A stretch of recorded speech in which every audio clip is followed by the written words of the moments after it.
Man, this will be a long video. Oh, this will take so long to edit. Oh man, I'm not looking forward to that.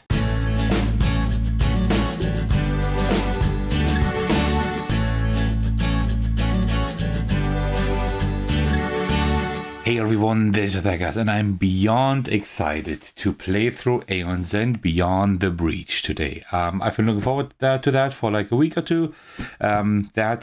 All that time this game has been lying here without me really taking a look at it or playing it. Well, what I have done is I have sleeved like the cards now for the first battle, but that's pretty much it. I don't know anything else. I haven't read anything about the mages or the nemesis yet or the story. So, for those of you uninitiated, this is my most favorite solo game as of now.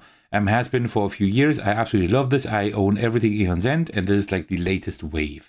These are standalone expansion, except for one expansion. I think that was wave 7 or something, past and future. Except for that one, all of the expansions are standalone expansions, so you can just get one of these games and just play it. If you want to have more mages, more nemesis, just a bit more variation on the market card and everything, then it makes sense to have like more than one wave. You don't have to own everything like I do, but I just love the game. So these games come with an expedition that is like a series of 4 battles, one after another, that like get increasingly harder.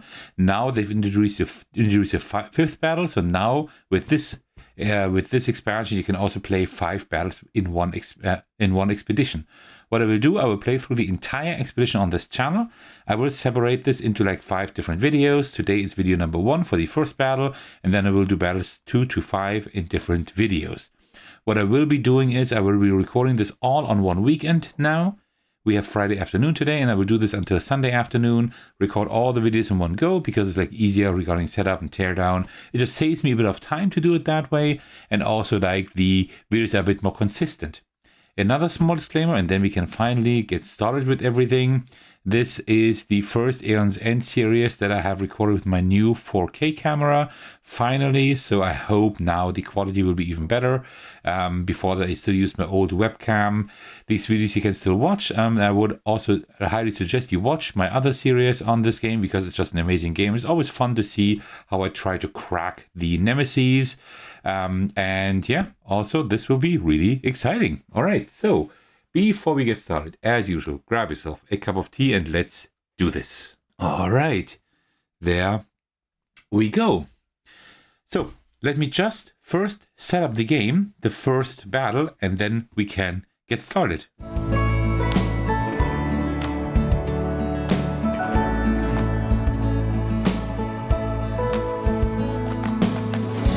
All right, with that, I've finished setting up the game. So I will have to guide you like through what you see here, first of all, so you just know what we're dealing with here, but also because I had to do the setup very, very compact, because we're playing with the friends and the foes for the first battle.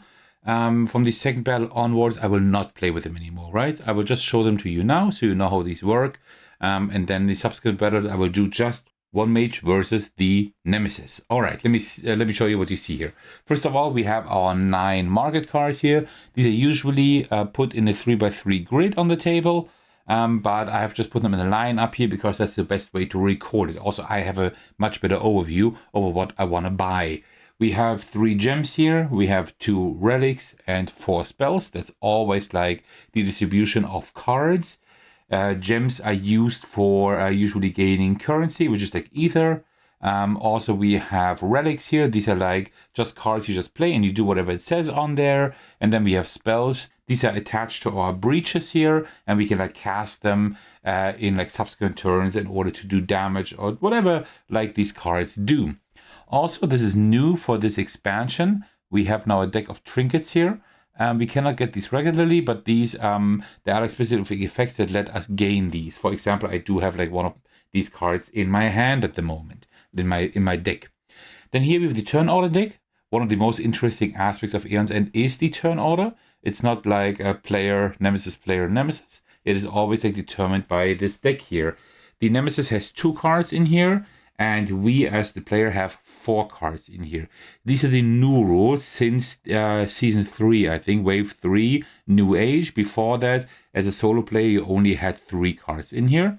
You can still play it that way if you want to like have the harder mode. I'm playing on the new new regular modes, streamlined mode, so to speak. It's not as tense then, but still I can like show you the game, like how it works, and it's still very, very interesting, right? But if you know the game already and you want to have a challenge, you can also have only 3 player cards in there. Also, there will be 1 card for the friend and 1 for the foe in there. Then here we have everything for the Nemesis. This is the deck for the Nemesis. This is like the starting card for that specific Nemesis here. Here we have the health dial for the Nemesis, which is set to 99 at the moment. We will fight the Terra in brass. Usually you have this like somewhere here, but I will just put it like on top of the match because we just don't have enough time. We will get to how that boss works a little bit later. The boss also has like a specific board here. This is just specific for this one boss. Every boss like works differently in Aeon's End.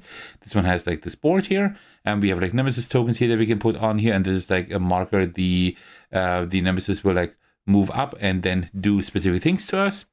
Then down here we have the friend and the foe. Usually you would have like a draw deck like this. You also would have an active card and then the mat.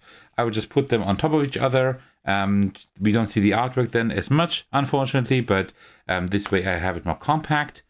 And then here we have the foe, which is the creeping dark, looking like this. Has already a power card in play and the Nemesis token. And of course the friend, I forgot to introduce them, is Dai, the youth. What we also have is we have like this health dial here, which is Gravehold. That is like our base, so to speak, our home that we want to protect. If that ever reaches 0, we lose, and we win, of course, if we reduce the boss's health to 0. And then here we have our mage. We will look at her in just a moment.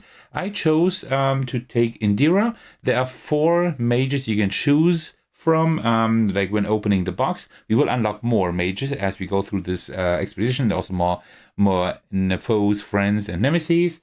But I've chosen Indira. I know her already because a lot of the mages that appear in Aeon's End appear in other waves as well, and they're like older or younger there, and then they do different things, right? And I liked Indira already. It's like one of my most favorite mages, and I thought, you know what, I would like to take her new iteration here, which also looks really interesting. This is our starting hand of cards, and we have these 5 cards we start with, and this is our deck. The deck has a specific order, but we will take a look at that when it's time. Then also here we have our 2 breaches. These we can like focus, like rotate, and then open at the end, that they look like this, or like the regular ones are like yellow like this. So we can actually place spells there to damage whatever needs to be damaged. And also we have like a health counter. We have 10 health. So if we are exhausted, reach 0 health, it's not good, but we don't lose. In a multiplayer game you would lose, in a solo game you don't. But it's like very bad to be down, so don't want to do that. And then you usually also have like these player tokens here, so you know which player you are. There are no 4 cards for player number 1. There are only 2 cards for each number, so we will always act on player number 1 and 2. I just put like a player number here so you just know. A few more things before we get like started with everything. This die here, and also like all of these tokens that you see lying around here, these are like from an upgrade pack for Aeon's End, just to make it a little bit nicer. Usually you would have cardboard tokens for those, and also cardboard health tokens here. So keep that in mind. If you ever get like the retail version, or you don't get this upgrade pack, you will have cardboard tokens lying around here. I love the game that much that I want to have everything for it, except for all the playmats. But apart from that, I have everything, and I also wanted to have the upgrade pack, although I could use more of these tokens here. So I'll have to ask indie boards and cards if it's possible to order those somewhere. And yeah, with that out of the way, we are pretty much like ready to start. How we'll do it now, we will now take a look at the story. Then I will take the first turn of the game to explain how the game works. And then we can get started with like all the other rounds and the rest of the game. And also I have decided not to go over all of these cards now in detail. I will just read through them myself, and then whenever I want to buy one, I will explain it to you. Over these 4-5 sessions that we will have in this series here, you will get to know all of these cards for sure. I'm pretty sure. All right, and with that, let's get started with the story, because we do have this narrative booklet here. And if we open that up, we can read the intro to Battle 1, which we will do right now. I am needed here, whatever I may be, wherever this may be. My task remains unfulfilled. I must persist. Nook wakes up as he always does on the small cot in the back of his laboratory.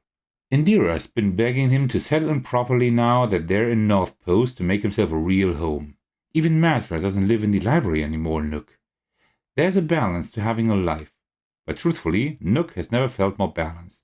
Perhaps even more so than when he was younger, before the accident, the shattering of time that left his mind like sharp-edged shards of glass, reflecting a dozen different angles of light and poised to cut his careless fingers. Nook doesn't remember what it was to be unfractured, yet when he closes his eyes he lives his childhood in perfect reality. Then is now, and now is then. Every second of every day Gravehold is crumbling. Nook is choking on the dust in his throat, eyes watering as he claws fruitlessly through the piled rubble. His palms are shredded and bloody, his throat too dry to scream for his mother any longer. Every second of every day, his mother does not hear him crying. She's gone, come on, you have to move, Indira begs as she pulls Nook into her arms, barely more than a child herself. I've got you, we have to get out of here. I'm so sorry, we have to get out of here.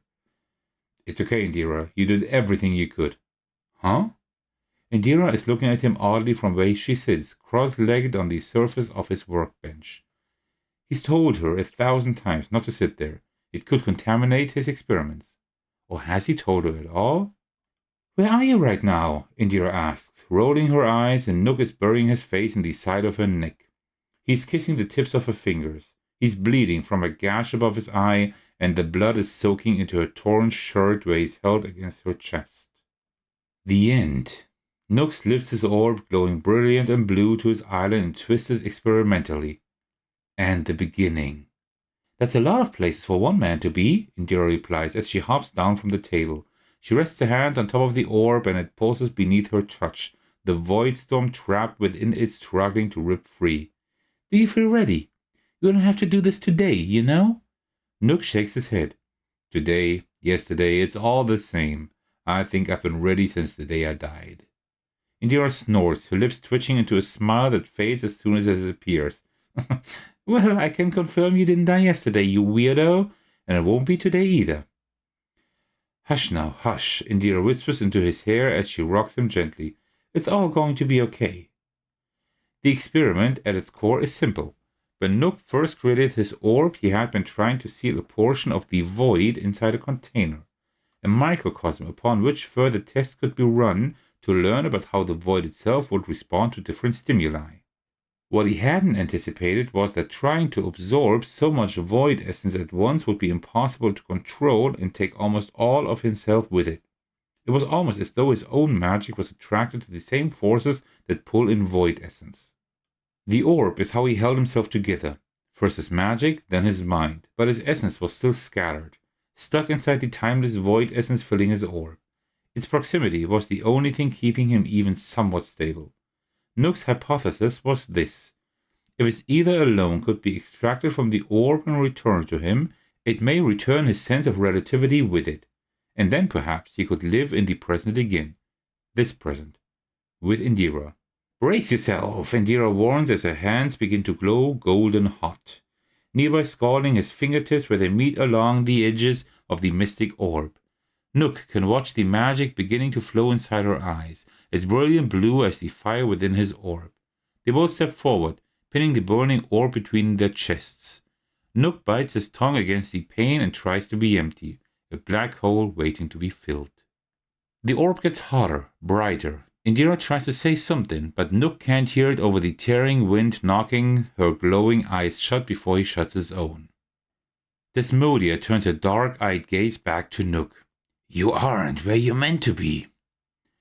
I think that's what I'm trying to create. Nook answers, securing the broken stone face onto his belt. It's heavy, but oddly warm where it rests against his thigh. A familiar weight, as if it had always been there. A place where I'm meant to be. Who the hell are you? What are you doing here? When Nook opens his eyes, he sees Indira staring at him in shock across the orb still pinned between them, and then he is pulled from his stupor by a muscular, callous hand grabbing his arm and tugging him sharply to the side. He barely manages to hold onto the orb as he stumbles out of the way of a set of clashing jaws. He's not in his laboratory anymore, or anywhere he recognizes from his past. He's in a room with walls and floor of solid metal, reflecting odd bright light, too sharp to be fire and too artificial to be either orbs. The glowing glass lights struggle to hold back the strangely thick darkness seeping through his seam lines in the metal walls like an ichor. The air is heavy and humid with steam, and the face of the stranger yelling at him is streaked with sweat. "There's no place for civilians," the woman growls, her voice as thick as the scars along her arms. "Tell me you can't fight." "We can fight," Nook babbles out, "but we don't know." "Chit-chat later." Nook looks over his shoulder to see two more strangers, a man in flowing, beautiful robes and a teenage boy with his back pressed to the wall behind him. In front of them, a nameless swims through the metal walls as if they were nothing but water. "Survive now." All right. That is the intro to Battle 1. To be honest, I know the entire Aeon's End lore, and I'm not quite sure when this takes place, because it almost looks like that Indira and Nook are younger than in the other Aeon's End iterations. Because like the last wave, was that 8? I think so. The Descent, and that was like a prequel to Aeon's End, like the story before the first Aeon's End. And I almost feel like this is after that, but I'm not sure. It seems like they are younger than in the other iterations, but I'm not quite sure, to be honest. All right, and the last thing we will do before we will start, we will take a look at the Nemesis. We will take a look at the Mage and the Friend and the Foe. So our Mage is Indira. We have a little bit of story here. It is an oddly foreign feeling being happy with the life I have built for myself. I spent my childhood chasing an ever-moving goal. To be a real breach mage, a sister, to be respected, to belong. I worked twice as hard and felt half as good. 1 breach, 2 breaches. The runt of the breach mage litter who never lived up to Brahma's expectations. Brahma is like one of the leaders here of Gravehold. But the worst part is, I believed it. Even when I was an adult and a competent mage who could hold my own, I could never see myself as anything other than a waste of space. An imposter, playing at magic like a child who refuses to grow up and be realistic. I made myself small and quiet. I didn't stand up for Jan Magda when Brahma exiled her, because what would it matter? What do I matter?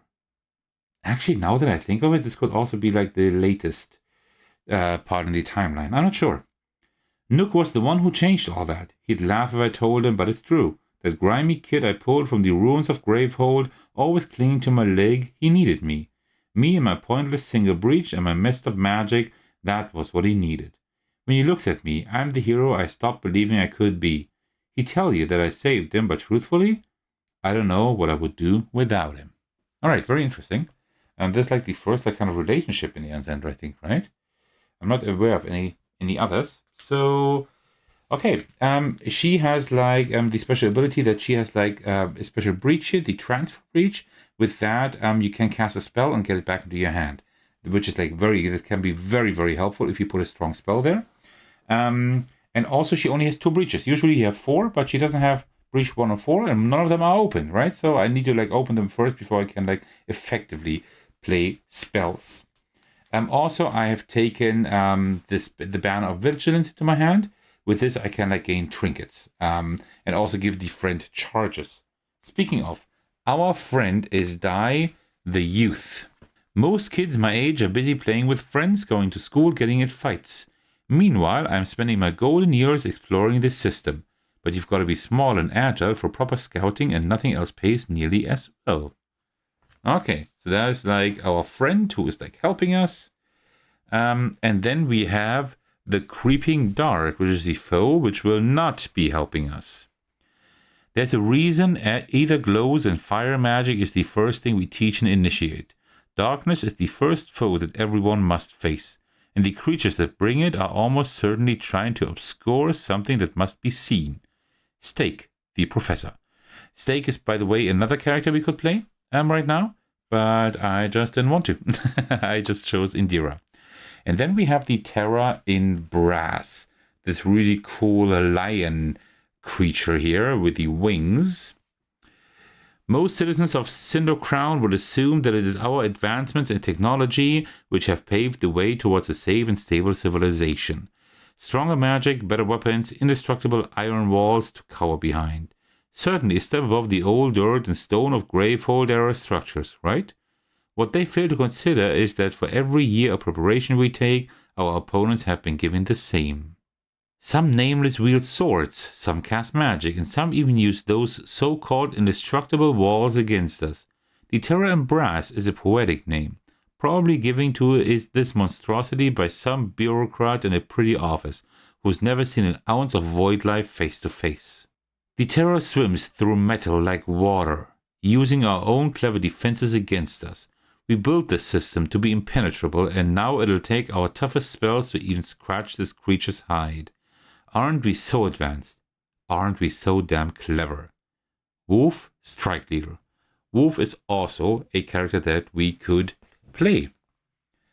Okay, as I said, I'm not going to go through all of these cards here. I think that would just take too long. I will actually talk about them whenever I want to take them, whenever I want to play with them. Okay, and with that, we are ready. We can now start playing the game. The first turn, I will do quite a few explanations so you know how this game works. And then starting with the second turn, I will just play the game pretty much regularly, just saying a few things, just explaining a few more things. So you will see the timestamps at the bottom. You probably have already seen those to jump to the part you want to see the most. Bonus points as usual if you watch the entire video. And with that, I have another sip of my tea before we can finally get started with the main meat of the game. Wow. That took a long time to explain. I will not do this in the second video anymore. Then I will just start playing. Okay, so we always start by turning over the turnover deck, and it's the friend's turn. When it's the friend's turn, we resolve the open card that is currently face up here in the play area. And this one says, die gains 1 charge, and any player focuses their close breach with the lowest focus cost, or any player with no closed breaches gains 2 charges. We have only closed breaches at the moment. These are closed. This way they are open, so we can't do the second one. So we do the first one. Die gains 1 charge. We put the charges down here. As soon as all 4 are charged, we trigger this ability. Same thing for us. We also have an ability here that lets us cast a spell that we have in our hand and cast it again without discarding it, which is really strong. We can do that with an ally. But since we are play by ourselves, we are our own ally, and we can also charge this ability here. So Die charges his ability here as well. And then the player focuses their close breach with the lowest focus cost. So when you take a look at the breaches, you see we have focus costs. Here at the moment, it costs 2 to focus, and here it costs 3 to focus.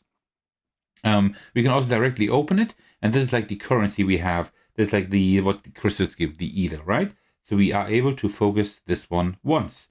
So now it only costs 3 to open, or 2 to focus, and then 2 to focus again, or to open. Okay, that already was this turn. Then we discard this card. I will just put it at the bottom for now, and then we turn over the next card. So we already see after all these cards are through, and it's the friend's next turn. We know what happens. We can either draw a card, or we can place a relic from my discard pile into my hand. I don't have any relics yet. We only start with weak gems and weak spells, and as character specific cards. We have 2 relics here that we could take. So this might be an idea. If we can get a relic until then, we could play it and then put it back into our hand. But I don't know if that's very helpful at the beginning. Maybe a little bit later. All right, that was the turn of the friend. Now we continue, and that is one of the player cards. This would be player 2, but since we're by ourselves, we always act when there's player 1 or 2. All right, now there are several things that we do. The first thing we always do is we have the casting phase. We take a look at all the spells that we have attached to our breaches, and we cast them. We don't have any, so we go over to the main phase. In the main phase, we can do everything with our cards here and stuff. So you see we have these crystals here. These say gain 1 ether. That means there's currency we can do to continue focusing or opening our breaches here. We can also a charge here. That's 2 ether per charge that we put on here. When you have all 5 charges, we can activate this ability. We can also spend either to buy cards. You see the cost here in the top right, what they cost. We have gems that give us like more currency usually, and a few other things like trinkets, for example. Then we have relics. These are like cards we can just play and do whatever it says on there and then discard. And spells are like the main damage dealers that we put in our breaches. And we see like there's like a very expensive one here that can be quite good actually. I actually like this here quite a bit. This spell here, because that one deals 4 damage, which is a lot, and also lets us like gain charges if we have more of those. So that might be a build we could work towards. Okay, and then also we have like a spell here. So what I will first do, I will first attach a spell here, but you can only attach a spell either if the breach is open or if you have like focused it during your turn, and that's what I will do. So I will now spend. Will I open it or not? I think I will open it. So I will play 3 crystals here for 3 either in order to open this breach. So this one is already like opened. That's great. Then I will play the spark here, right, on top of the breach. And then we have this banner here. That's also gains us 1 ether, which we can't do anything with. But we can now gain a trinket and place it on top of our deck. Usually you place trinkets in your discard pile. But we will just, here it says place on top of your deck, so we can take a look at this. This one gains us 1 ether, and then any ally gains an ether token that we can also use to buy stuff, and then return this to the bottom of the trinket deck. So next turn we will gain 2 ether with that. That's not too bad. And it doesn't clog up our deck because we will just put it to the bottom of the trinket deck again. Okay, so we have also played that card. With that, we're out of cards. We're pretty much done. When we're done with our turn, we do like the draw phase. So we place all like gems and relics that we have played this turn on top of our discard pile. We can choose the order we place them in because this is like a deck builder where we don't shuffle our deck. So I will put this at the top, I think. So it will be like at the top when we like turn it over later, right? Okay. I did all of that, so that is almost the end of our turn. Now we will draw 5 cards, right? Usually it's the rest of the deck, but now we have that trinket, right? So we just draw these cards, so we know like for next turn what we have. We have only currency, so we can like invest in some cards. All right, that was our turn. Now we go over to our turn again. Okay, first thing, we can now cast, which I will do. I will cast the spark here and deal 1 damage. I will deal that 1 damage to the Terra and Brass. So it's down to 98. The issue is, as long as the Terra and Brass is not vulnerable, it only receives 1 damage per attack. And it is not vulnerable as long as this regeneration card is here. And the Terra and Brass becomes vulnerable as soon as we have covered all of these spaces here. Covering such a space we can do with like spending 3 ether. We can just pay in order to like cover these, and then we can do that action here, and then we can like damage the Terra and Brass really as soon as everything is covered. So we will have to do that quite soon, I think. But at the moment we don't have that much damage potential anyway. So let's see. We have 1, 2, 3, 4, 5 ether plus an ether token that we can get. That would be 6 ether. We can do things with that. So I could like buy any of these spell cards, but at the moment we don't do that much damage. So I think what I will do instead, I will spend all of these 6 ether in order to actually like cover a few spots here. So let me see. Yeah, it's not great because we can do this here. That's fine. Gain 1 charge. That's cool. I would definitely take a charge. That's good. But the others don't help us. We could like gain either here. We can draw and discard a card. Actually, we could do that. I think I'm going to do this here. I think I'm going to draw a card and then discard it again. Because, yeah, the Fuse Opal is good. We can gain 1 either or Conjure. Conjure means we can take like another card and put it face down here for like 2 damage. But I rather want to like get through my deck a little bit quicker, I think. So I'm fine with doing that. Okay, we have done everything we can during our turn. So we now discard all these cards. I will use this. I will do this order here, and then we just turn them over without shuffling them, and draw 5 cards again for our next turn. Alrighty, very good. Oh, by the way, the trinket that I had, I've actually should have discarded that one to the bottom of the trinket deck here. Okay, so next turn we can do a bit of damage, but not too much, like in 2 turns at least. All right, that was our turn. Let's see whose turn it is. It's now the Nemesis turn. So with the Nemesis, it works like this. The Nemesis always goes through all the cards that they have placed. I will just place them down here and hope I have enough room. So powers, for example, powers have power tokens on them. And whenever it's the Nemesis turn, we remove 1 power token. When the last power token is returned, we resolve what happens here. This would actually be regeneration. All of these tokens would be removed, and the Nemesis would then not be vulnerable again. So kinda a bummer. That's the only thing that we have here. That means now we draw a card and also put that there. We don't resolve it at the moment, but we resolve it then next time it's the Nemesis turn. That's a minion. That's a different type of card. There are 3 cards: power cards, minion cards, and attack cards. Power cards I've explained. Attack cards just do one thing. Just do like attack cards do like one thing, and then we discard the card. And minions, they are persistent. They stay here in the area. For example, here, this one has like 5 health, and whenever it would be the Nemesis turn, it would remove a Nemesis token from the armor chart, or any player suffers 1 damage and discards a gem in hand. I can then choose what I want to do, but I can also defeat this minion here. All right, that was the Nemesis turn. Let's continue. It's the Nemesis turn again. We remove 1 power token, and then it's the Servant of Brass.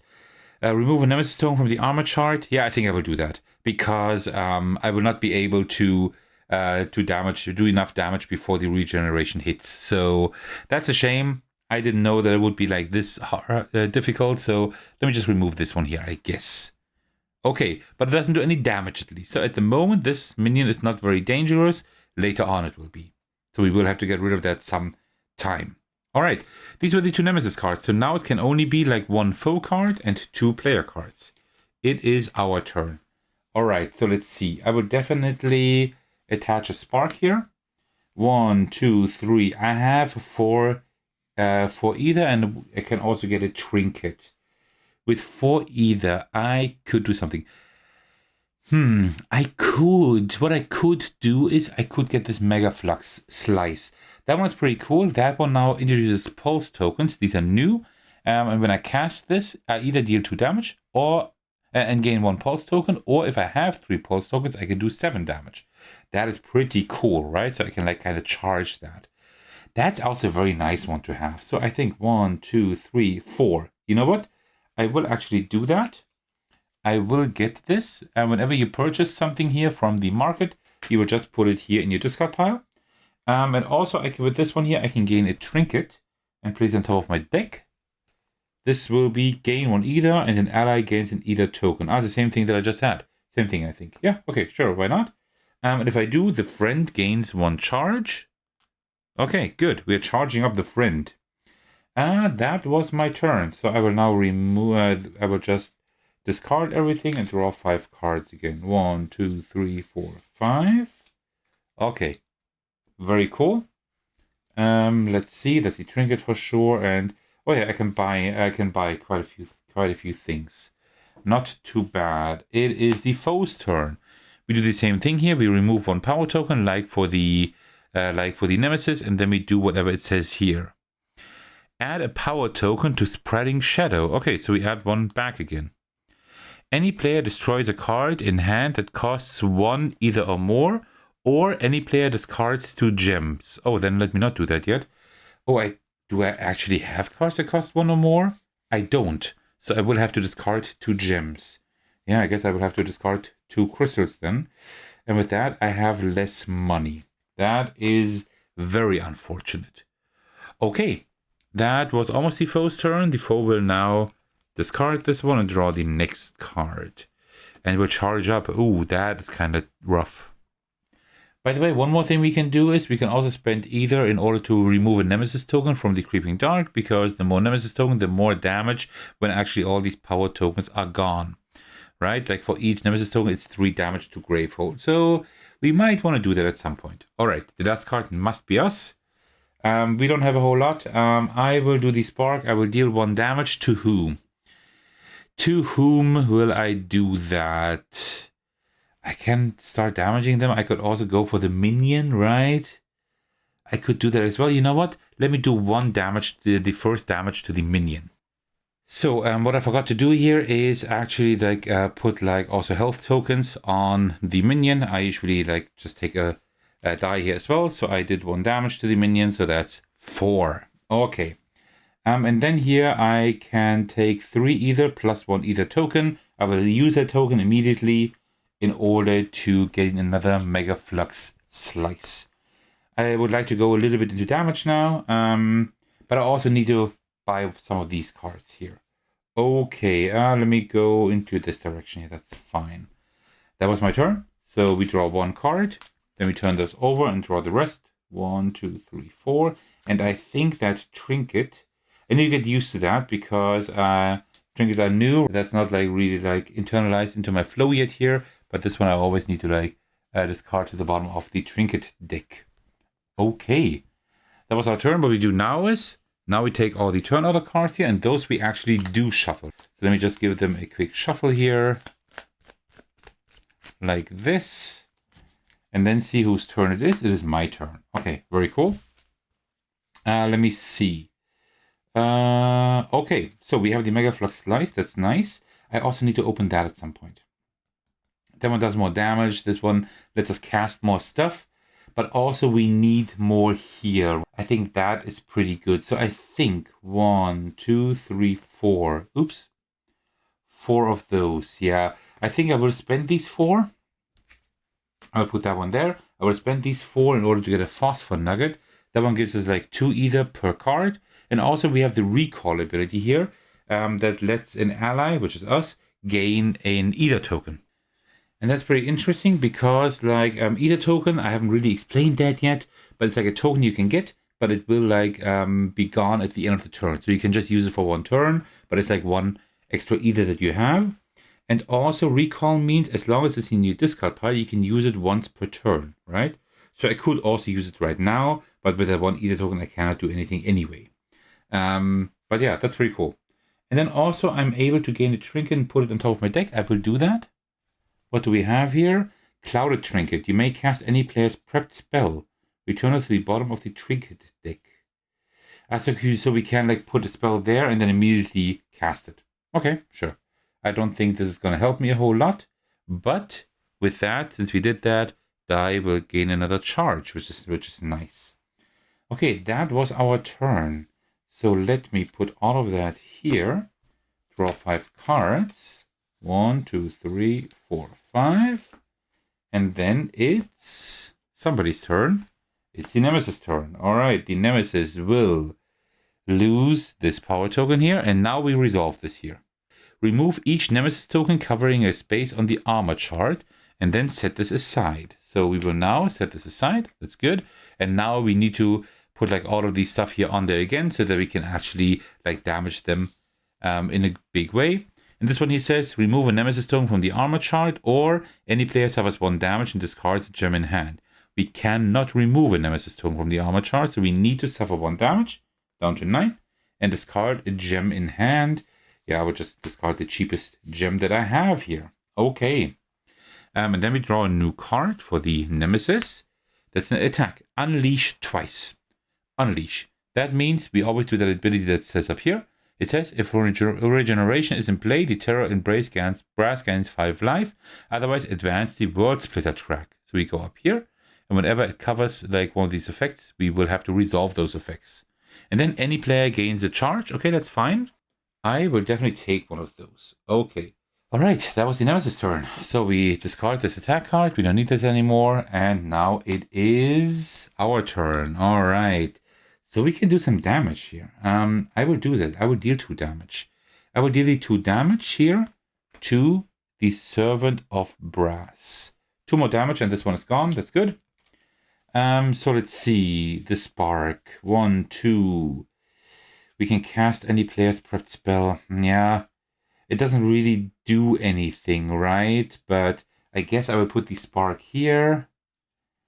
And then I will cast it immediately. This is like a trinket that goes to the bottom of the deck here again. But But we can like cast this immediately, I guess. That's fine. And do 1 damage to the Terra and Brass. Okay. And then I have like 2 of those left. With 2 gems, I can't do anything really. What I can do is I can spend those 2 to get another charge. I guess that's fine. We can like charge up a little bit, right? Okay. Now I will draw 5 cards again. 1, 2, 3, 4, 5. And it is somebody's turn. It is my turn again. Okay, so let's see. We don't have anything to do damage at the moment. So what do we need to do? I need to get a few more of the ether tokens so we can like actually charge up here. I need more attacks. I think I will do more Mega Flux slices. By the way, I should have gained 2 pulse tokens already. So yeah, I will definitely put those here. Because like this does more damage when I have like 3 pulse tokens. All right, so what do we need to do? Yeah, we have the Mega Flux slice here. So we need to go up here. We need to get either. Okay, we need to get either. We need to get more Mega Flux slices. And we need to like charge up here. Okay, so let's see. How many do we have? We have 2, 3, 4, 5. Yeah, we would have 5 either this round. That is rough because that's not quite enough. I would need 6, right? Because with 6 I could do this twice here, for example. Yeah, I have an idea. I have an idea what I can do. I would spend 3 right here. Yeah. I would spend 3 in order to cover one of those. And I will cover this one here. With this one, I will now gain 1 either. And then I will spend 2 more. That's another 3. So I can put another one on here. And I will put it on gain 1 charge. That's not too bad. So we're almost charged up. That is good. And this I will put here. Also with the thing here, we could have got another trinket, which we will do. So I will gain that one.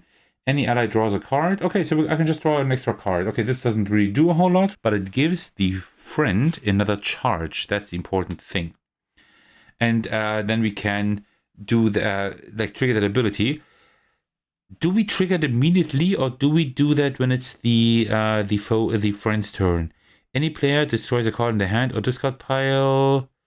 I think we do it when it's their turn, right? I'm not 100% sure, but still, whatever, I would like destroy like one of these cards that go into my discard pile soon. So I will trigger it now, so I don't forget later on. I will destroy that crystal here. Destroy means you remove from the game completely. That means you thin your deck a little bit, and these are removed then. Okay, that was a pretty good turn actually. Okay, so let me discard those like in which direction? I think in this order here, like this. And then I will draw 1, 2, 3, 4, 5 cards. Okay, and then it is my turn again. So first I will deal 2 damage here to the Servant of Brass. So this one is gone. We just discard him. That's great. And also we gain another pulse token. That means we could lose 3 pulse tokens at some point with this attack in order to do 7 damage. First we need to fill all of these up. So let's see how much either we have. So we have 1, 2, 3, 4. We have 4. That is not enough at all. Let me see. Let me first use this ethereal trinket. That one lets me draw a card. That's fine. I'm just taking these trinkets to charge up the friend. That's all I'm gonna do. All I'm doing. Oh, nice. That is actually good. 4. With 4, I can't do a whole lot. But what I will do is the following. I will put this here, and then I will spend 3 in order to put a Nemesis token on here. And with that, I can draw a card and discard a card. So let's see. Okay, that's another spell. That's okay.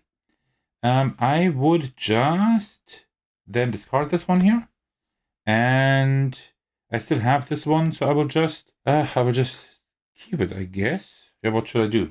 So let me discard these 3 here. And then draw 5 cards again. 1, 2, 3, 4, 5.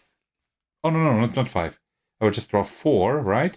Up to a hand limit of 5 because I still have the spark here. So then it is the Nemesis turn. There are no cards to activate here. So we will just draw a card. This is a power. Immediately Unleash. Okay, so regeneration is not in play. That means we advance the World Splitter track. If the Terra Brace of Brass has 89 or less life, it gains 10 life. Not the case. Otherwise, any player suffers 2 damage. Alright, so we're down to 7. To discard, we can discard 4 cards in hand, so we can discard this power. Otherwise, it will now get 3 power tokens on it. And for the rest of the game, when the last power token is removed from regeneration, we have to advance the World Splitter track. That is pretty bad. But we don't have the regeneration card on here at the moment. I guess it can come back into the game at some point. I wouldn't miss anything here. I have no idea, but I guess, yeah. All right. So, this is the foe, and then the friend after that. Okay, so, first of all, we need to remove one of those, and then Creeping Dark gains 2 charges, or any player discards a gem. For that we can remove, but we have to remove 1 power token. I would like to have the Shadow there for a while, so let him gain 2 charges, I guess. Yeah, I guess so. But like charging him, he would like get really strong. He would like remove 2 power tokens and also get a Nemesis token. So it might be better actually to remove 1 power token here, discard a gem. Let's see how much I have. I have 1, 2, 3, 5. With 5, I could charge this twice. Yeah, no. I'm not going to discard a gem. Not at all. I will have to charge twice. It's not great, but it is what it is. All right, so we discard this one here. Draw the next card. Oh, this would be even more charges. Oh, that's pretty bad. Okay, good. Now it's the friend's turn. Any player draws a card, or any player places a relic in their discard pile into their hand. I don't have any relics, so I will just draw a card. Okay, that's even one more. So I could have actually discarded a gem, but you never know, right?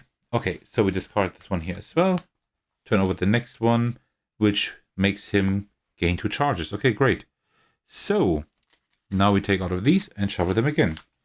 Yeah, and that's how we continue until we beat the boss. This is a boss that takes a long time to beat. Man, this will be a long video. Oh, this will take so long to edit. Oh man, I'm not looking forward to that. Alright, it's the Nemesis turn first. We remove 1 power token here. And then we draw a card and see what happens. It is a minion again with 5 health. The Besieging Blade. When Gravehold suffers damage from the World Splitter track, it suffers 1 additional damage. Oh, that happens here and there. Okay. Persistent. Any player discards 2 cards in hand. We need to get rid of you. Which I can do pretty much like immediately when it's my turn. Okay. Good. It is my turn. I can now lose 3 pulse tokens to do 7 damage. That would be good. Then this one would be gone because I don't want Gravehold to suffer even more damage. So I think I will do that. I will do this. I will suffer. I will remove these 3 pulse tokens. By the way, we can only have 5 at a time and deal 7 damage to you. Okay.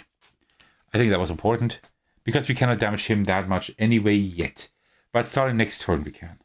All right. So 1, 2, 3, 4, 6. We have 6. I will prep this one first. And then we have 6 that we can use. I will just use all of those 6. Also, we can gain a trinket, which I will also do. So, I will do the 6 to put these here. We can cast, we can gain an ether token, which doesn't really help us this turn. And also, we can cast any player's prepped spell. So, I will cast this immediately to do 1 damage to this guy. This guy is now vulnerable, right? Because we have everything covered here. So now we can do a lot of damage. I hope we will draw some damage cards, like some spell cards soon. And also we can gain a trinket. This one lets us gain 1 charge. That is really good, actually. And also with this die, the youth gains 1 charge as well. Okay, that was good. Then I will remove, I will discard my cards. In which order? I think in this order here. Like, actually... Let me do it like this. Okay. Let me draw 5 cards. 1, 2, 3, 4, 5. Including the trinket. Okay. And with that, it is somebody else's turn. Yep, the friend's turn. So die can gain 2 charges, or we can gain a relic that costs 4 or less. So we could get the Rift Ring for free. This one would let me gain 2 charges and gain 2 trinkets and put them on top of our deck, or destroy it and gain 2 lives. 2 life. This is good for healing, but we don't need that right now. And this card will come up later. So instead, I will let die gain 2 charges, because that is pretty good. Oh, by the way, I forgot something. Because when I destroyed my card, I can get a card that costs up to 2 more than the destroyed card. I mean, it doesn't help me because there are none that cost 2, but I just wanted to let you know, like when we destroy a card with his special ability, we can actually get a card that is more expensive, right? So I could, like, for example, destroy this one here and gain that one instead, which would be pretty good, actually. Okay, that was the friend's turn. Okay, so we did that. We discard that one and we draw the next one here. And then it is the Nemesis turn. We remove 1 more token here. Oh, that's bad. I think I need to discard 4 cards in hand next turn. And then here, another power. To discard, spend 7 either. That's a lot. Power 2. Place the Nemesis turn order card in the turn order discard pile on top of the turn order deck, or unleash twice, and any player loses 3 charges. All not that great. Hopefully it's not his turn again. No, it's my turn. Let me see. Can I maybe get rid of 4 cards here? Ooh, the Mega Flux I definitely want to keep. For sure, yeah. Oh, getting 1 charge would also be really good. But I need to discard cards. Oh, what do I do? Because, yeah, I don't want this to be there.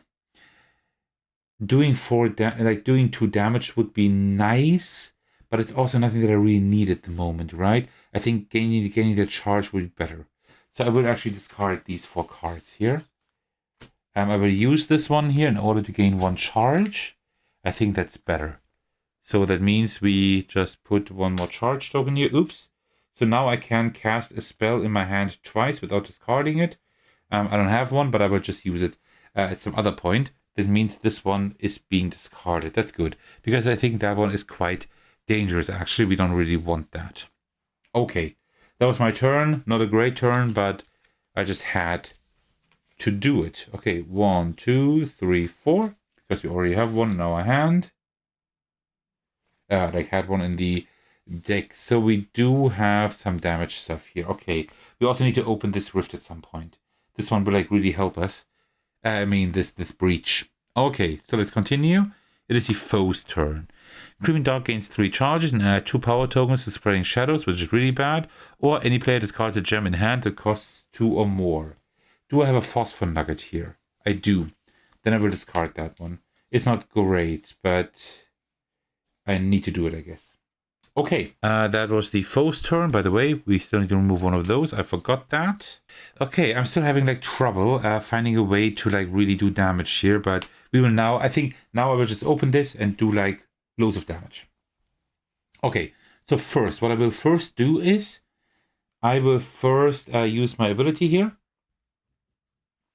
like this, and then we can do 2 things with that. Either I can now trigger that one twice. That means I would do 4 damage and gain 2 pulse tokens, which is really nice.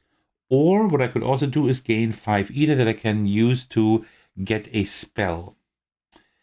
Both valid options, but I think doing this 4 damage stuff is better. I think, because I gain 2 pulse tokens, right? I think that's better at the moment. I can get those soon. So I will do that. That means I cast this twice. That's dealing 4 damage, and I gain 2 pulse tokens, like this.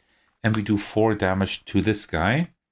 Okay, we really need to get him down now. So, and then I will put this here. I only have 2 either that I can use. So I will use those in order to charge a little bit more again. And then I can also gain a trinket. I will do that. Put that on top. That is gaining 2 either. That's pretty good. And put 1 charge on Die the Youth. And then I will, I think, use that immediately in order to destroy that crystal here, like this. I hope I can do it that way, right? I don't quite know when that triggers, but I think that's okay. I could probably also trigger it in their turn and just destroy something here. Okay, so this one I have used, so I will discard that one and draw 5 cards. 1, 2, 3, 4, 5. Okay, man, this is not easy. Oh, not 5, sorry. Just 4 because we still have that one here. So first I will do this here. So we do deal 2 damage and gain a pulse token. That's great. We do 2 damage to the Terra in brass. Okay. And then I will put the spark here. Nah, actually not. And then I have 1, 2, 3, 4. I have 5. 5. I will do it like this. I will use these 1, 2, 3, 4 here in order to get another Megaflux slice. I'm quite happy with that at the moment. And then I still have 1. I could also conjure if I wanted to. With that, I would like place like the next card like face down and deal 2 damage. That would be good now that I can actually deal damage. So I think I will do that. I will use that one here. So that means I will like take this card here. Oh, there's a Megaflux slice. But it would also do deal 2 damage. I would still do that. I will still put that there face down. That now counts as a deal 2 damage card. Okay, this one I will keep in my hand, and these I will just remove. Let's do it like this, I guess. Okay, draw 5 cards. 1, 2, 3. No, just 4 cards because we should have that there. Did I remove that trinket? I didn't again. This is like something I really need to get used to, right? I'm so like in my zone here when I play Aeon's End that I completely forget that stupid trinket card. But I guess that's the way it is. All right, so we now shuffle these cards here and see who is next. It's not going great, right? I mean, okay, the opponent is 10% down, but I really need to do more damage quicker. I need to get this open here. It's our turn. Let's see if I can like start focusing here. Because I now have spells and stuff, that's fine. I will now cast this one, do 2 damage here. So that would be then 88, like that. 1, 2, 3, 4, 5. That would be 5. With 5, I can not do a whole lot, right? But I will use 3 of those 5 in order to focus here. And then the other 2 I will use to charge up a little bit more. Okay, it's not great, but it's okay. I can work with that. There should be now quite a lot of Megaflux slices in here. 1, 2, 3, 4, 5. Okay. Let's see. Oh yeah, I have 2 in here. Oh, I have an idea. Oh, I have a good idea. I have a really cool idea. Okay, and then it is the foe's turn. Okay, we remove 1 power token. And then remove 1 power token from Spraying Shadow. Repeat this twice, or the Creeping Dark gains 2 charges. Ooh. 2 charges. I think the first one is better, removing 2 power tokens. Because with like gaining 2 charges, they will do that as well. Okay. Then we shuffle all of these cards and turn over the next one again, like this. Okay, Nemesis. It's the Nemesis turn. We remove 1 power token here and draw a new card. Minion, Havoc Smith. Or Havoc Smith. Oh, that's 10 health. Do not resolve effects on the armor chart. That's fine because it's already there. Persistent, any player suffers 2 damage. Oh, 2 damage every time it's the Nemesis turn. Ooh, that's pretty bad. We need to get rid of this guy. We really do. So it's our turn. So first of all, I will deal 1 damage. I will deal that damage to, I guess, to you maybe? I guess. So, and then let's see here. So, first of all, I will attach the Megaflux slice there. And then you see I have 3 either I can spend. I will spend those to focus this breach, because now that I have focused it, I can actually put a spell there. But that means next round I have to cast it. But that's fine. That is no problem. Also, I can gain a trinket, which I will do, and put it at the top of my deck. This gains me 2 either. One of them I can only use for gaining cards. Okay, not that helpful, but I will put another charge on die. That is good. Okay, then we remove all of these cards in this order. And then we draw cards. 1, 2, 3, 4, 5. Let it be our turn again, please, before the Nemesis. Please. Okay, it's the friend. So the friend will now gain 2 charges, or any player discards a relic in hand. If they do, the player gains 5 ether tokens. I probably don't have a relic. I mean, of course, I don't have any relics yet. So no, I can't do that. So gains 2 charges, that's fine. All right. So we shuffle all of these for the next turn. There we go. Okay, please let it be my turn before the Nemesis, please. Okay, good. This we can work with. So first I will have to cast that spell, so I will do that. But I will lose the 3 pulse tokens in order to do 7 damage. And then I will cast this one here and deal 2 damage with it, gaining 1 pulse token. If you have added all of that up, that's exactly 9 damage. So this one is gone. Because that one is like actually like just doing too much damage to us. So 1, 2, 3, 4, 5. I would have 5 of those. So we can work with that, I think. So let's do 1, 2, 3. Oh, 5. With 5 we can open that one. Yeah, perfect. Yeah, let's use all of those. The trinket I would have to put to the bottom of the trinket deck. And that now means we can open our breach. So this one is important because this one does +1 damage for each spell I put there. And also I can place this spell in an ally's hand. That means I put this here and I take it back into my hand, right? That means I now have a spell every turn. Now we can start doing damage. I hope. So these are discarded in this order, I guess. That's fine. And then 1, 2, 3, 4, 5. Whew. Okay, it's our turn again. So we can now do 3 damage and gain 1 pulse token. So let's do 3 damage here. Nice. Okay, so let's see what we have.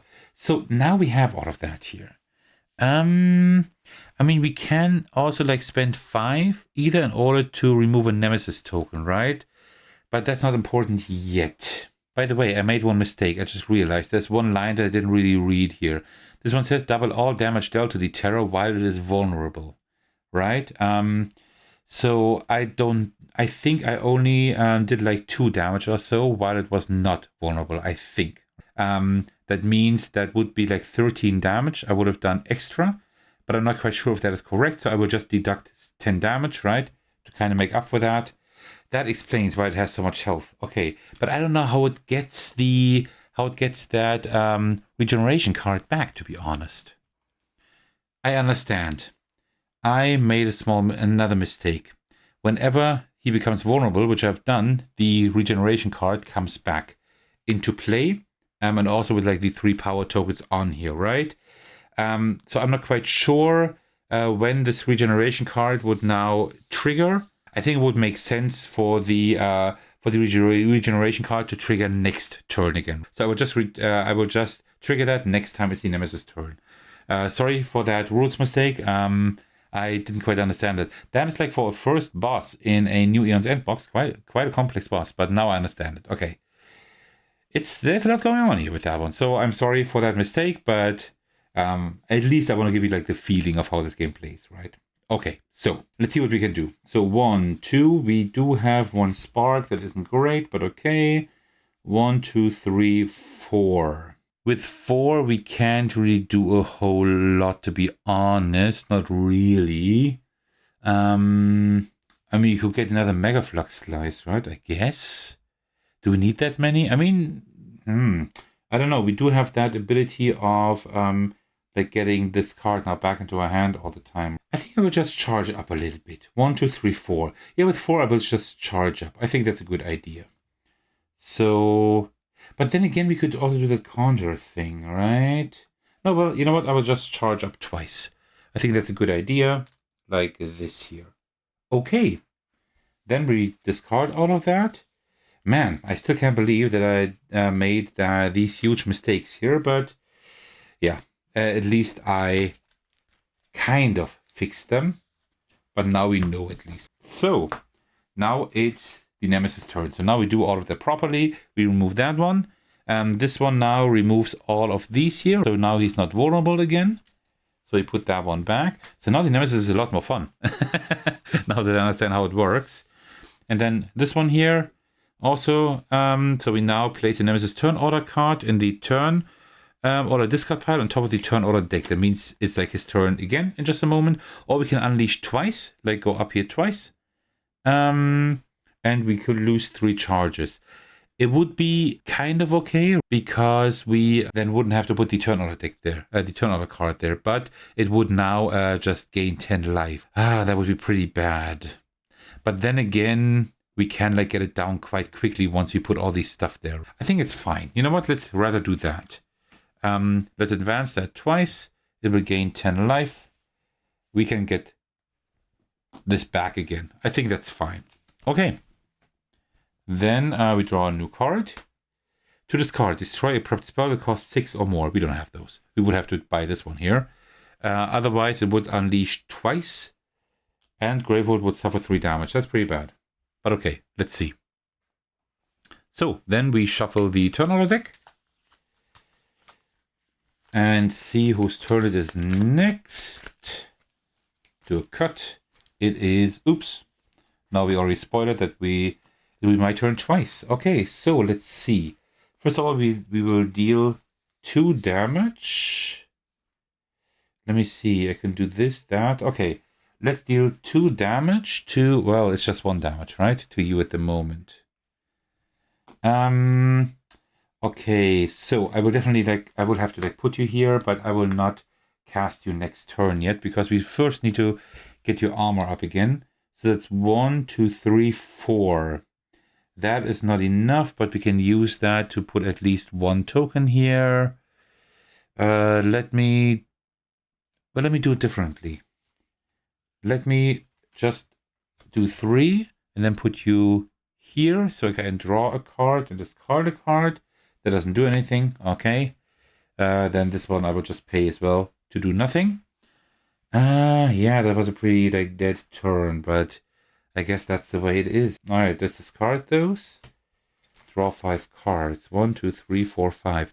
This is very hard to fill that up because I haven't really built into an engine here. So I might have to buy more of those cards. So I'll not do any damage. Well, actually, I could. I will actually do these 2 and 3. Well, let me see. Actually, let me do these 2 damage here. It's only 1, but it's better than nothing. And I will get a pulse token. I mean, that's worth quite a bit. And then I will do that again. I will also deal 2 damage with this one, even 3 damage, right? But I can put it in my hand because of that ability, and I can get another pulse token. I can load up on a few pulse tokens now, and then I will put these there again, like this. Nice. 1, 2, 3, 4. Again 4. That's again the wrong number here. But yeah, I guess 1, 2, let's spend 3 for now. With which ones? These 3 here. I will put it on here to gain a charge, I guess. Cast any player's prepped spell. I could also do that. Put it on there. And then I could cast... it doesn't really matter which one it doesn't matter which one I cast. But actually it would. I would cast this one here. Do 1 damage again. But I could get it back into my hand, and also I can get pulse token number 5. Okay, that's not bad. And then we'll just put it here again. That's fine. And I will just also pay that for nothing pretty much, but I just want to get it out of my hand for now. Okay, complicated turns. I hope this is entertaining to watch, because I'm still not quite sure what I'm doing here. This really, really hampers my progress. But I mean, I guess that's the design, right? So this one is removed. And then we draw a new card. Any player gains a trinket and suffers 1 damage, and that happens twice. So we're down to 5 now. And also we gain a trinket. Alright, so we put it in our discard pile. Otherwise, it would say on top of the deck. Gain 1 charge. Okay, sure. Fine. Why not? Okay, so whose turn is it? It is the friend's turn. Alright, the friend can gain 2 charges, or I can gain a relic that costs 4 or less. The Rift Ring would now slowly make sense regarding healing. So I think, yeah, because 2 charges would also be overkill here. So I think I will gain this Rift Ring and put it on my discard pile. Okay, I think that's pretty good. Okay, next turn they gain 1 charge. Okay, that's fine. Then it is my turn again. So let's see what we can do. So, dealing damage would now not really do anything. I could do it. I mean, this one I can do. That would just deal 2 damage. So 1 damage, but I can get it back into my hand. It's just 1 free damage, and I can like equip it again. Will I also fire off that one? Yeah, let me also fire off that one. That also deals 1 damage. But I will not gain more pulse tokens because I already have 5. And then I can just equip them again, like this and that. Okay, so 1, 2, 3, 4. I have 5 here. What I will do is I will spend 3 to put a Nemesis token on here. With that I gain 1 either. That I can use with the 2 here to put another one here. And with that one I will gain a charge. Okay, next turn I will be able to do a few things, and then I will also be able to do damage again. Man, this is tough. For first boss, this one is quite tough actually, but let's see. 1, 2, 3, 4, 5. Okay. It is the Nemesis turn. Alright, so we put this away. Unleash twice. Unleash twice means this one now advances 1. Gravehold suffers 2 damage, and another one that's 5 damage to Gravehold. But that's like the first damage to Gravehold that he's doing. So I think we're still okay. And then Gravehold suffers another 3 damage. Okay, so we're down to 22. Okay, that was like 8 damage in 1 turn. That is a lot. Okay, and then we draw another card. Okay, that's a Flailer with 10 health. Quite an ugly guy. Persistent Unleash, and the player places the card in hand on top of an ally's deck. Huh. Okay. That's not great. So we might have to get rid of this guy. Okay, 1. Let me see. We can actually do this now. This one, yeah, we can deal 7 damage by losing 3 pulse tokens. Plus 1 extra damage. That doesn't do anything. Doesn't do anything, but still, it's 8 damage. So down to 2. So we get rid of those here. But this one will go back into my hand. And then here I will deal 1 damage, but I will deal that to you. Like this, 79. Okay.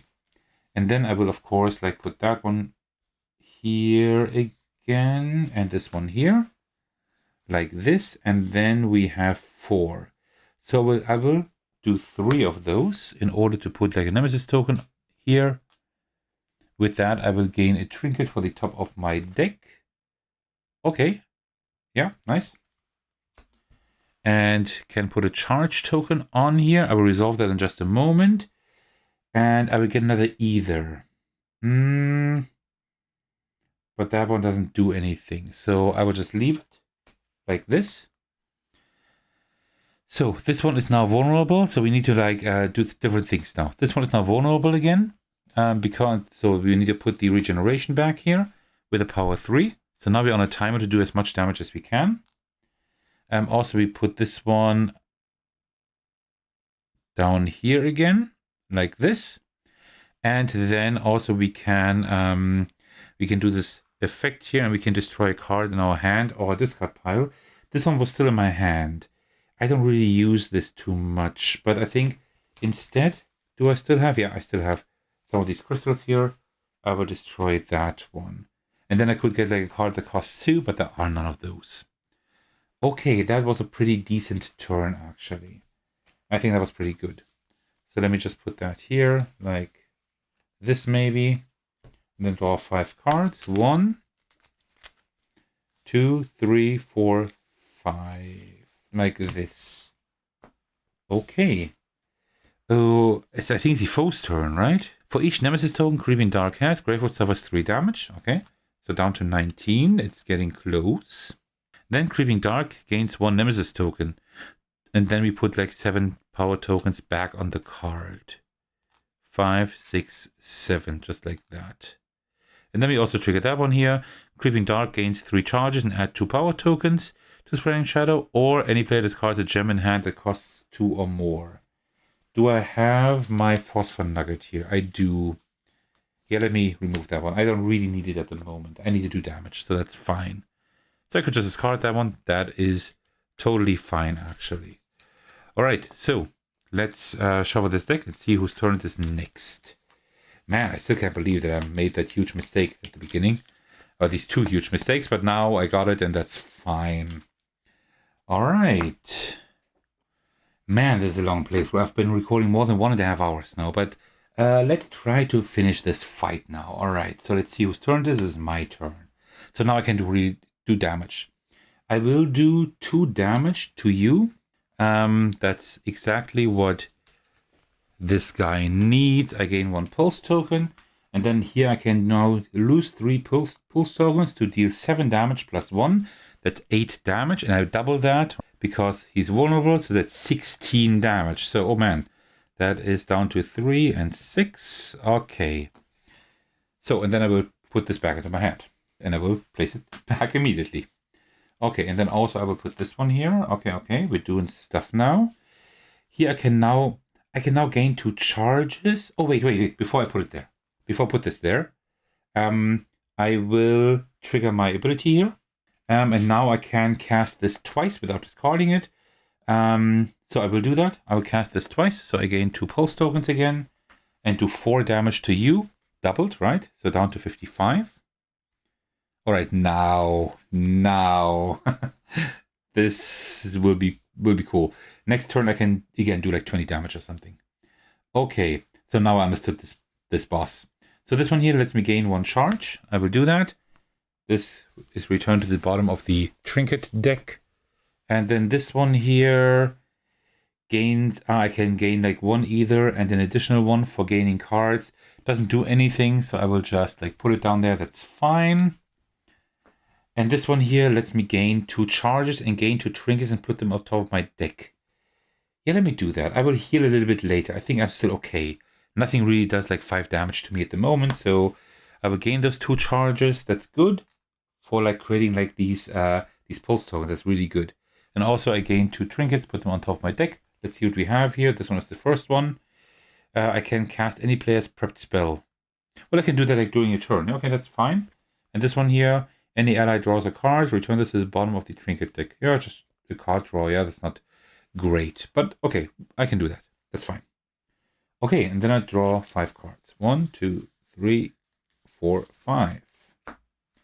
Okay, oh, by the way, I discarded them like all during my turn, but I would have done it like in this order here. The Phosphor Nugget was, I had to do that, but first the attack and then the Rift Ring. Okay, whose turn is it? Is it mine? It is not. It's your friend's turn. Die gains 1 charge and any player focuses their closed breach with the lowest focus cost, or any player with no closed breaches, which is my turn, gains 2 charges. Oh, that is good. I can do even more damage next turn. Nice. Thanks, friend. That's good. That is good. It is your Nemesis turn. We remove 1 power token here. So now I'm in the flow again, now that I know how the boss works. Immediately unleash twice. So regeneration is in play. That means he gains 5 life twice. That's up to 65 again. And then we set this next to the armor chart. Oh, then that means you will not see it. Then I will just put it here. For the rest of the game. Power 3. Oh, not yet. Power 3, set it next to the armor chart. For the rest of the game, when Gravehold would suffer damage from the World Splitter track, Gravehold suffers 1 additional damage. Okay, now it goes a little bit faster regarding Gravehold. Now we have so many power tokens going around here. I only have 1 left, so I will take 2 of the like original ones. These are like the original power tokens here that you would have when you would buy the game. So yeah, we'll just do it like this. Actually, let me do it like this. That looks a little bit more like the same. Okay, good. Now the Nemesis turn. Now it is the foe's turn. Add a power token to Spreading Shadow. Any player destroys a card in hand that costs 1 or more, or any player discards 2 gems. I can discard gems now. Yeah, I will just discard these 2 gems. That's fine. I don't need those at the moment. That's absolutely fine. Okay. Oh, by the way, I should have removed 1 of those. I sometimes tend to forget. There's a lot going on now. Wow. Loads going on at the moment. Okay, so whose turn is it? It's my turn. Wonderful. So what will we do? I will deal 2 damage and gain a pulse token. So up here, and that's 4 damage because we double that. Then I will deal 7 damage here, plus 1. So that is 14 damage, 16 damage. Also will get you back to my hand. So we're down to 45 actually. Nice. Then I will trigger my ability to trigger that spell twice. That means I gain 2 pulse tokens. And also I do another 4 damage times 2. So down to 37. Okay. And then I will equip you here. And, well, actually I will, yeah, I will, it doesn't, yeah, it does matter. No, it doesn't really matter. 14, no, it doesn't matter, I guess. I guess it doesn't matter. But maybe there's like a minion out there that needs a little bit less damage. Okay. And then here I can draw another card. Okay, sure. I'll put this at the bottom of the trinket deck. And here I can cast any player's prepped spell. Does that do anything? I don't know. Not really, because I can just cast them next turn. Doesn't really matter. Yeah, but I will still do it. I will just do this because I have that trinket. Oh, now I messed everything up here. Good job. Good job, Sir Thecos. Okay. And then I guess I will, yeah, I will cast this one here. Actually, I would have done it the other way. And then I would cast this one here. No, actually, no, yeah, I would cast this one. Which is another 1 damage times 2. So down to 35. What I do with you, I could gain a trinket. I will do that. I will gain another trinket. We're just drawing a card again. Okay, sure. But that means you gain a charge. Okay. Put you there. Draw 5 cards. 2, 3, 4, 5. My deck is relatively thin at the moment, which is not too bad. It's my turn again.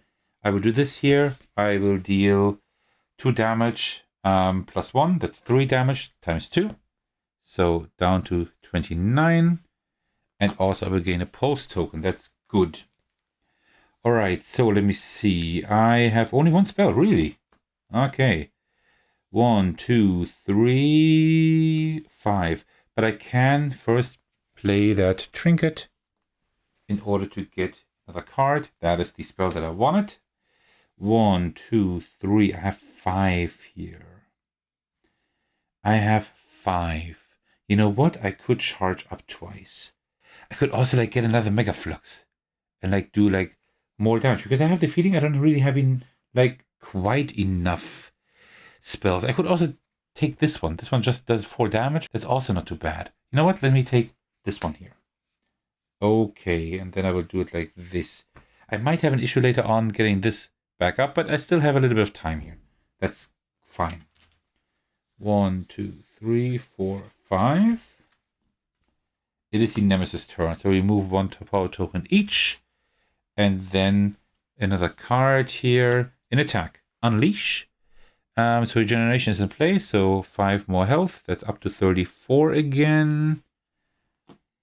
Gravehold suffers 3 damage. Okay, Gravehold is slowly having an issue. Any player gains 2 trinkets and places them on top of their deck. Okay, so what do we have? The first one is this one here. Gain 1 charge. Okay, that's a good one. And this one here, gain 2 either. Okay, fine. Then we did that as well. All right, so now it is our turn, right? Yeah. So, first of all, I will deal 2 damage to gain a pulse token. That is, of course, then 4 damage instead. And then I will lose 3 pulse tokens again in order to do 7 damage plus 1. That's 8 damage times 2. That's 16 damage. That's down to 14, right? Yeah. Nice. Okay, maybe we can, if we are lucky with the turn order, we might be able to get him before he removes all this stuff again. Otherwise, it will be a little bit harder. But okay, let's see. So I will put this back into my hand. And then I will put this one here and this one there. What else can we do? We could gain 2 charges. But I think... Instead, I think I will destroy this one and just gain 2 life. Just to be safe. And then I have to take 2 either. I will use those in order to charge up once. And the spark we need to keep in our hand. Okay. 1, 2, 3. 4, 5. No. Just 4, because we still have 1 in our hand. I sometimes forget that. Okay. So let's see. We shuffle the deck again. I think it doesn't take too long anymore. It depends if I'm lucky. And I'm like, as soon as like this one is gone. Yeah, let's see. We lose all of that again. Let's see. Okay, the foe. The foe removes one of those and then remove 1 power token from Spreading Shadow, or it gains 2 charges. No, not 2 charges. We will remove 2 power tokens instead. That is not great, but it is something we can do. Then it is our turn. So we deal 2 damage and gain a pulse token. So down to 10. And then we deal 2 plus 1, 3 damage, times 2, that's 6. And gain another pulse token. Okay. Now, there is nothing I can do to immediately cast anything, no. So let me put this one here, I guess, and this one here. So if it's just our turn one more time, we win.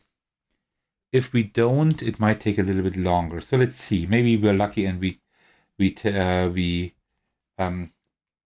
card again. That's a trinket again. We gain 1 charge. I will do that. So let me put that at the bottom here.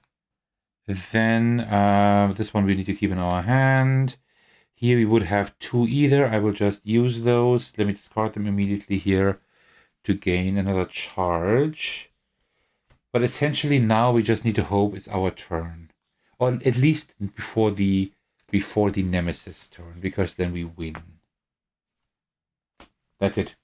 We can now deal a lot of damage. We can deal now 17, 34 damage. That means we defeat the Terror in brass. Yes, at the beginning of, towards the beginning or the first half of the game, I made a few mistakes here. But even then, you see that we had no issue here actually defeating him. So we definitely would have won. Because like 16 health left here, 7 health left here. I'm totally fine. Before he would have triggered, that would have taken another 1 or 2 complete rounds. So I am totally fine. Okay, very, very cool. And with that, we're at the end of the first playthrough, but there's still a few more things that I want to do for you. First of all, I want to read the end of this battle here, right? The battle 1 conclusion. And after that, we will take a look at the next card and Nemesis and Mage that we unlock. Okay, battle 1 conclusion. You don't understand. Nook shakes his head. I'm not supposed to be here. I'm not sure if I'm supposed to be anywhere, honestly. There's no supposed to be, Nook. Lash wipes gently at Nook's cheeks, catching the hot tears. There's just living. Nook's consciousness comes back to the metal room. The still warm body of the Nameless sprawled out before them, the strange man standing in front of him with a concerned expression on his face. Nook's not sure how long he's been standing here, caught in a memory, or a vision, or... It's hard to figure out what's real sometimes. He's all right. Indira rests a hand on his shoulder. He gets a bit lost in his head sometimes, but he's all right. I'm Indira, and this is Nook. Who are you, and where are we?